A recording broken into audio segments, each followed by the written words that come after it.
दिनैहाय नैबे सराइबिल ओनसोलाव जे संकस खेराइसालिनि मोनसे डेभेलपमेन्ट जौगाथायनि थाखाय मोनसे लटारि होनाय जादों। दिनै अपेनिं खालामबाय। आं बेयाव फैनानै बिराद गोजोननाय मोनदों। बे लटारि खेलाया आगष्टनि 30 तारिखआव जागोन। दिनै 15 तारिख जुलाइ दिनै अपेनिं खालामनाय जाबाय। दा रायजो राजा बयखौबो गासै जोंनि दुलाराय बर' माहारिनि जेरावखि जाया थाया मानो बा गुबुन गुबुन जाथिफोर बयबो लागोन मिजिंथिबाय। बे संकस खेराइ जे बे जिरायसालिनि मोनसे डेभेलपमेन्टनि थाखाय जे लटारिखौ होनाय जादों आं बेखौ खावलायहरबाय आरोखि। प्राइसआ फार्स्ट प्राइसआ जाहैबाय बास दङ, थार दङ, बिदिनो गोबां दामि दामि गारि दङ आरो गांसेयाव 100 थाखा। ओमफ्राय अनलाइन माने वाट्सएपनि गेजेरजोंबो लानो हागोन अनलाइनै। नाम्बारखौहाय माने डिसक्रिपसनाव होनानै होदो आरोखि नोंथांमोनाबो। आरो बे कुपनखौ नुयोब्ला बे कुपनाव नाम्बार होनाय दङ। बेफोरखौ बे कुपननि नाम्बारखौ लानानै अनलाइनबो टिकेटखौ दाननो हागोन आरोखि। आंबो लानोसै आरोखि, लाथ'वाखै।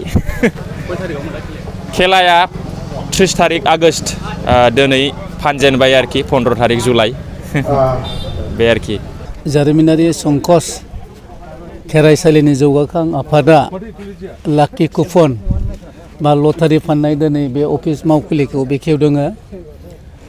बिथांमोना हयथ'बा जारिमिनारि संकस खेराइनि सायाव माखासे थांखि लादों जानो हागौ।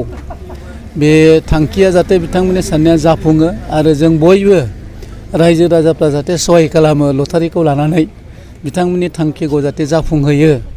आरो जारिमिनारि संकस खेराइसालि होननाय लोगो लोगो बाव गोदो गोदायनिफ्रायनो जागायजेननायनिफ्राय बे फुजा होबोदों।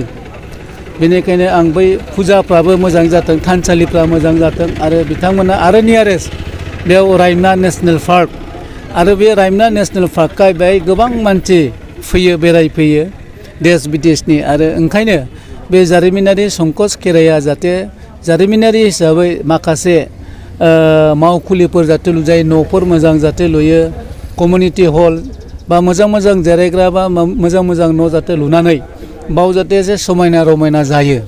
बेनिखायनो आङो जारिमिनारि संकस खेराइसालिनि जे जौगाखां आफाद बिथांमोना जाहाथे लटारिखौ मोजां फानथों आरो खेलायाबो मोजां जाथों आरो रायजो राजायाबो जाहाथे सहाय खालामो, टिकेटखौ बायनानै जाहाथे सहाय खालामो, आं बेखौ खावलायो। नोंथाङाबो लादों मा बुंगोन लानाय? आंबो लाबाय, आंबो लादों, दानो लाबाय आङो। आरो लाखि कुपननि खोथा जानोबो हागौ, भाग्यनि खोथा। आरो ओंखायनो आं बयखौबो खावलायगोन जाहाथे बिथांमोननि थांखिया जाहाथे जाफुङो आरो लटारिखौ लानानै मोनफा मोनफा प्राइज मोनो बेखौ